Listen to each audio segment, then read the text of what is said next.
In this session of our study of predestination, I want to focus our attention on the sovereignty of God. And one of the reasons why I think it's important that we really begin here with our study of the doctrine is that here is an area in which virtually all Christians agree. We agree that God is sovereign. How we understand the sovereignty of God may differ from Christian to Christian, but certainly we would all make the confession that God is sovereign.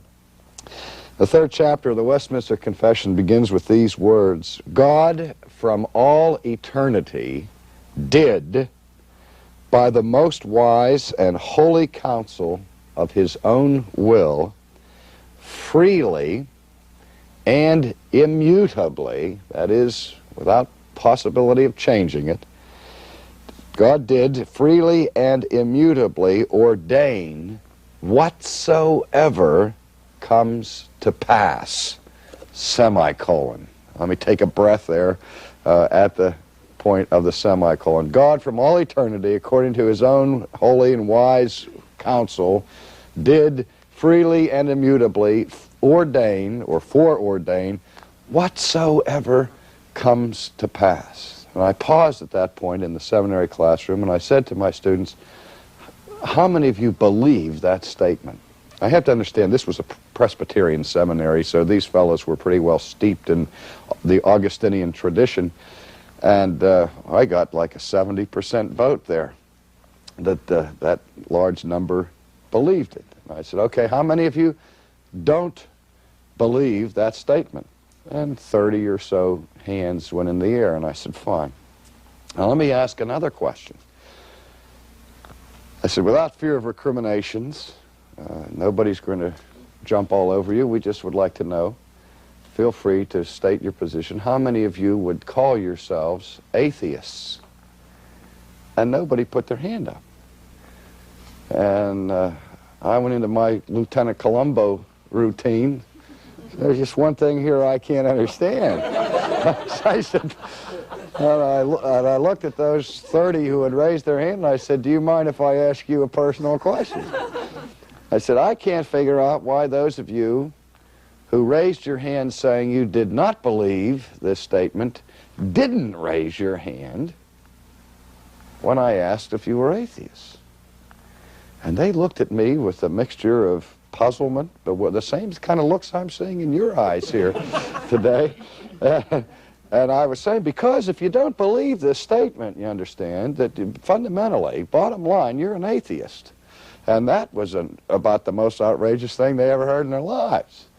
And I said, well, let's understand that this statement that I've just read, that God has foreordained whatsoever comes to pass, is not a statement that is unique to Calvinism or to Presbyterianism. It doesn't distinguish the Reformed tradition from other traditions. It doesn't even distinguish Christians from Jews or from Muslims. This statement here distinguishes theists from atheists. And they were still puzzled as I continued this harangue. And I said, don't you see that if there's anything that happens in this world outside the foreordination of God, that if there's no sense in which God is ordaining whatsoever comes to pass, then at whatever point something happens outside the foreordination of God, it is therefore happening outside of the sovereignty of God. Because we understand that when we talk about God's ordaining things, there are different ways that God ordains things to come to pass. This doesn't necessarily mean that God jumps down into the planet and makes something happen through a direct and immediate personal involvement on his part. But the trick, I guess, in the statement has to do with the word ordain. All of that statement means is that God is sovereign over anything that happens. Anything that happens in this world cannot happen apart from divine sovereignty. We distinguish sometimes between God's efficacious will and his permissive will. You've heard those kinds of distinctions. But let me state it in the easiest of all possible terms. If something happens in this world by the power of men, by the power of nature, by the power of machines, God always has the power and authority to prevent it, at least, from happening. Does he not?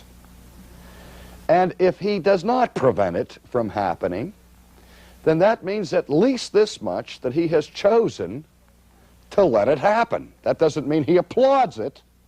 That doesn't mean that he's in favor of it, insofar as that he gives his divine sanction to it, but he does allow, not in the sense of, again, approving all the time, but he does allow it to happen, and in so allowing, he is making a decision. And he is making it sovereignly. And he knows in advance what's going to happen, and if he decrees that it shall happen, he is retaining his sovereignty over it. Now, if things happen in this world outside the sovereignty of God, then that would simply mean that God is not sovereign. And the reason I brought up the question of atheism is, of course, if God is not sovereign, then God is not what? God. It's that simple. If God is not sovereign, God is not God. And if the God you believe in is not a sovereign God, then you really don't believe in God. You may have a theory of God, you may have theoretical theism, but bottom line, for all practical purposes, it's no different from atheism, because you're believing in a God who is not sovereign. Now, what are the practical implications of a non-sovereign God? Think of it now from the perspective of those of you who are professing Christians. I like to explain it this way. If there's one molecule in the universe running loose outside of the control of God's sovereignty, what I like to call the one maverick molecule, then the practical implications for us as Christians is that we have no guarantee whatsoever that any future promise that God has made to his people will come to pass. Remember when you were little kids and you learned a little rhyme for one of a nail, the shoe was lost, and one of the shoe, the horse was lost, one of the horse, the rider was lost, and one of the rider, the battle was lost, and one of the battle of war was lost. One grain of sand in the kidney of Oliver Cromwell changed the whole course of Western civilization. Tiny little thing like that can change the course of history. A bullet into the head of John Kennedy changed the course of American history. Now, if we have one maverick molecule running loose out there, we have no assurance whatsoever that that single molecule may not be the grain of sand in the machinery of God's eternal plan. It may be that thing that runs amok and makes it impossible, ultimately, for Christ to return to this planet. It may be the thing that destroys any hope for the consummation of the kingdom of God, and leaving all of those promises of God unfulfilled. There are no maverick molecules in a universe where God is sovereign.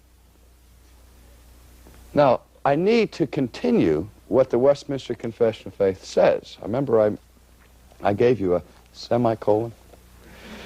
After that semicolon, the confession is quick to add that though God ordains whatsoever comes to pass, yet he does it in such a way as thereby neither is God the author of sin, nor is violence offered to the will of the creatures, nor is the liberty or contingency of secondary causes taken away, but rather established. So we're not talking about a rigid determinism that eliminates free creatures, but we are affirming a sovereign God who is sovereign even over free creatures. That is the point that the confession is making. Now this brings us to the thorny problem that came up at least briefly in one of our discussion periods. If God is totally sovereign, and if people are fallen and some perish, how can God, who is sovereign, allow evil in the world? How can God allow people to perish? If God knows in advance, for example, that a certain person is going to be born and is going to live their life and perish everlastingly in hell, how could a good God let that happen? To set the problem even more graphically for you, let's consider for a moment the relationship of a sovereign God to a world that is fallen. Because two things that all Christians agree on. One, that God is sovereign, and two, that the world is fallen. Don't we all agree on that? Certainly, there's no dispute on that point between Calvinists and Arminians, Augustinians and semi-Pelagians. We all agree that God is sovereign, and we all agree that men are fallen. It's the question of the relationship between a sovereign God to a fallen world that now grasps our concern and our attention. There are basically four ways in which God can relate as a sovereign God to a fallen world. Number one, God could decide to give no one who is fallen an opportunity for salvation. His love is a just and a holy love. And a just and holy God is never required to love a rebellious creation to the extent of extending mercy to it. He could love fallen man and punish fallen man whom he loves as an expression of his justice. More on that later. Let's keep our eye now on the four things that God could do. He could decide that I will provide no opportunity for anybody to be saved. Now, before we go any further, let me ask you this question. If God decided not to save anybody, would there be anything wrong with that? No. If God decided to punish the entire human race for the human race's rejection of God and rebellion to God, the only objection we could give at that point is that God is just. And that's hardly an objection. I mean, can you imagine the attorney standing up into the courtroom and saying, "Objection, Your Honor, I don't like that decision because it's just." How far would that go? I mean, God would be perfectly justified to exercise justice against an unjust creation. But you see, lurking behind all of this is somehow the assumption that God, if he's really going to be a good God, must be merciful. And as I've often said to my students, that's one of the greatest pitfalls in Christian thinking. As soon as your mind tells you that God must be merciful, or that God ought to be kind, as soon as you think for a second that God is obligated to be merciful, a bell ought to go off in your head and alert you to the fact that you're not thinking about mercy anymore. Because by definition, the big difference between mercy and justice is that mercy is never, never, never obligatory. Mercy, by definition, is something God doesn't have to do. It's something that God does voluntarily, freely. But as soon as you think he owes us mercy, you're not thinking about mercy anymore. Justice can be owed,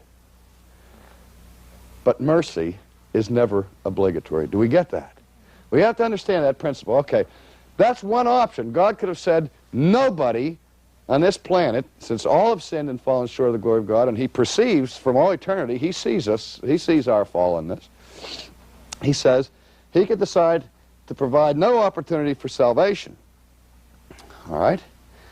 Second thing is, he could provide an opportunity for everyone to be saved.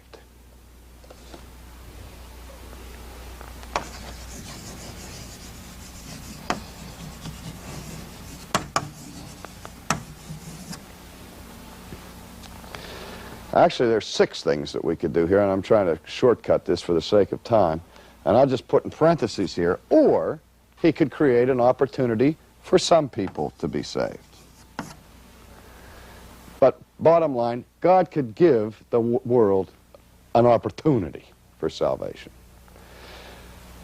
And set it up in such a way as that everybody or some of the people at least had a chance to be saved, but there's no guarantee that anybody would ever be saved. Okay? That's what we mean by opportunity. God is an equal opportunity redeemer in this schema. The third option is that God, exercising his power and his sovereignty, could intrude into the human situation, not only providing an opportunity for salvation, but by so working in the hearts of fallen people, ensure the salvation of some. Or, let's put it this way, ensure the salvation of everybody. That is, God can intervene for everybody, ensuring their salvation.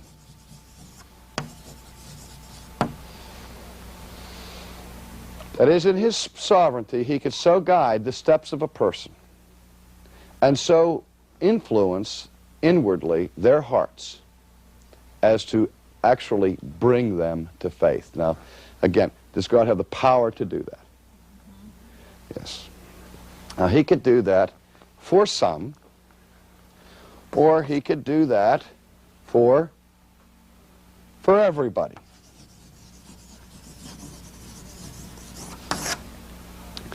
Now, these are different options that God had, or has. What we're trying to get at in this course is what, in fact, has he done? Now, does the Bible indicate that God has provided no opportunity for anybody to be saved? Now, we can eliminate that one as Christians, can't we?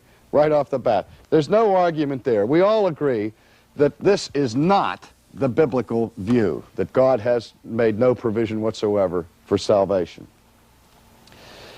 Now, how about the idea that God intervenes in everybody's life and ensures the salvation of everyone? What do we call that view?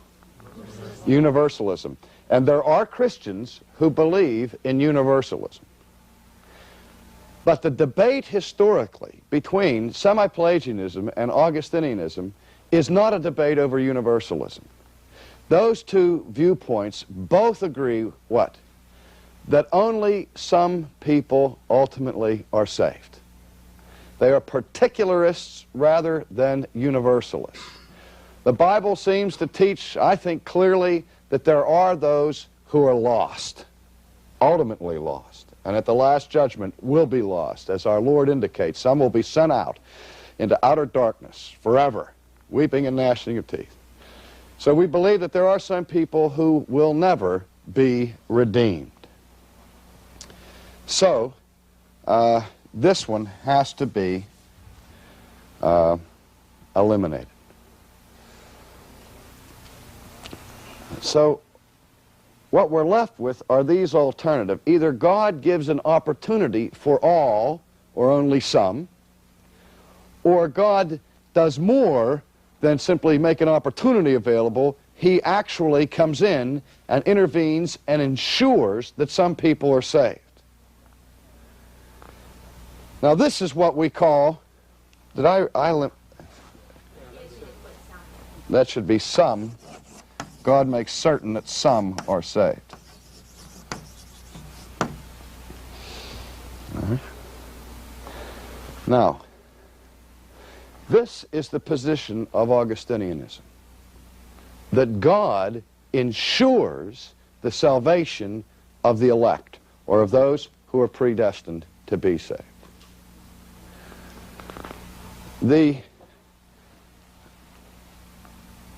non-Augustinian views fall under this category, one or the other, either that God makes it possible for everybody or some to be saved. Everybody has the opportunity, or some have the opportunity. Now, before we debate about which one is actually the case, let me ask this question. Could God ensure the salvation of everyone if he so decide? Does he have the sovereign power to do it? Now keep in mind that one of the most frequent objections to the Augustinian view of predestination is that God intervenes in the life of certain people and ensures their salvation, but he doesn't do it for everybody. Okay?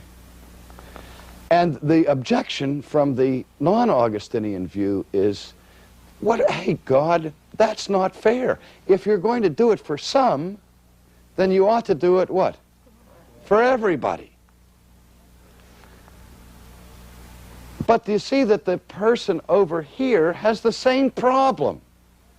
If this person believes that God has the power to bring everybody to salvation, and he doesn't, really that argument falls on the head here, because all God does in that case is give the opportunity.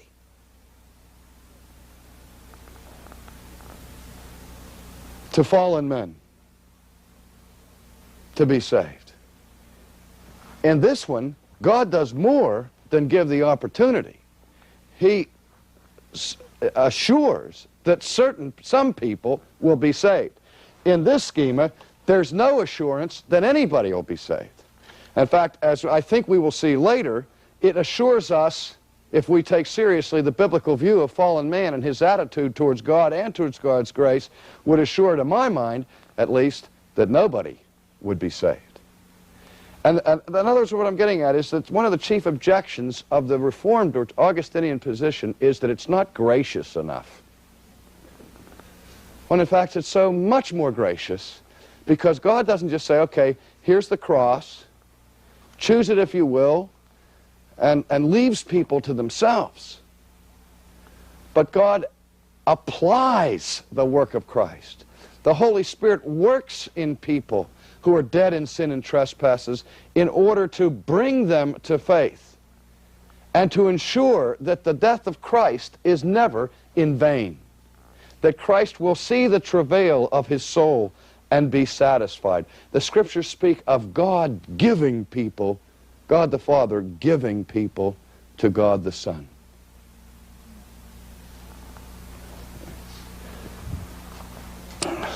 So what we have here is that the one scheme, what it has going for us is that at least theoretically the opportunity is given to everybody.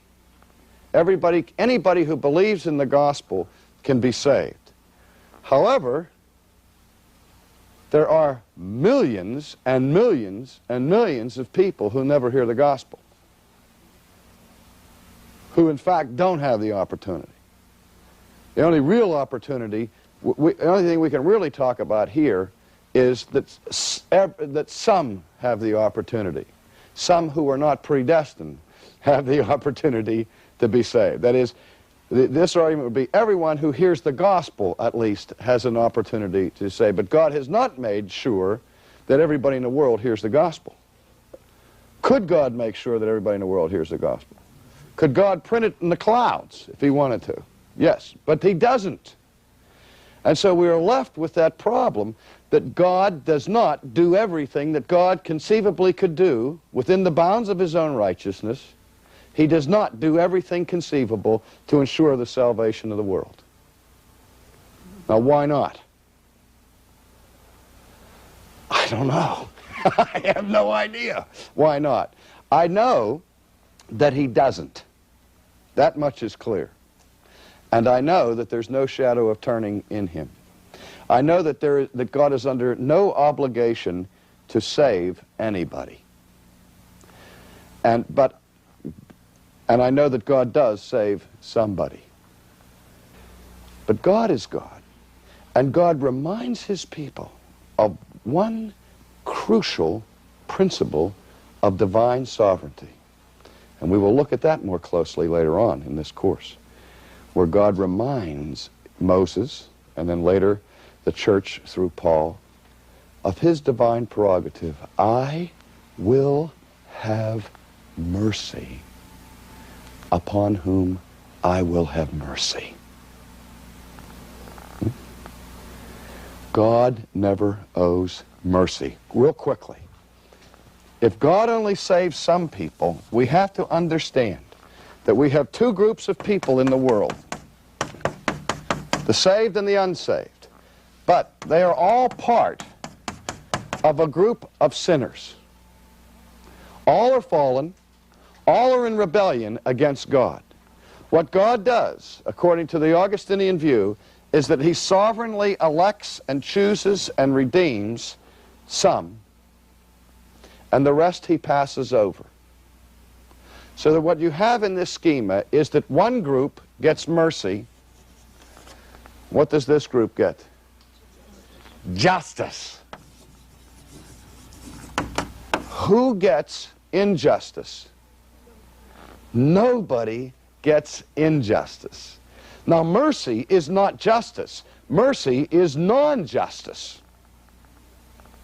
And injustice is non-justice. But injustice and mercy are not the same thing. They're both outside of the category of justice. Here's justice. And over here, we have non-justice. And non-justice is of two types, mercy and injustice. One form of non-justice is mercy. Is there anything sinful or wicked about mercy? No, mercy is perfectly good. Is there anything sinful or wicked about injustice? Yes, injustice is a violation of justice. Injustice is sin. Injustice is evil. Now, if God gave mercy to this group and injustice to this group, then God would have his integrity compromised. But God gives justice to one group, mercy to another group. Nobody has ever been a victim of injustice at the hands of God. All right, I need to stop at that point and say to you that in our next session we will consider where man's free will comes into play in all of this.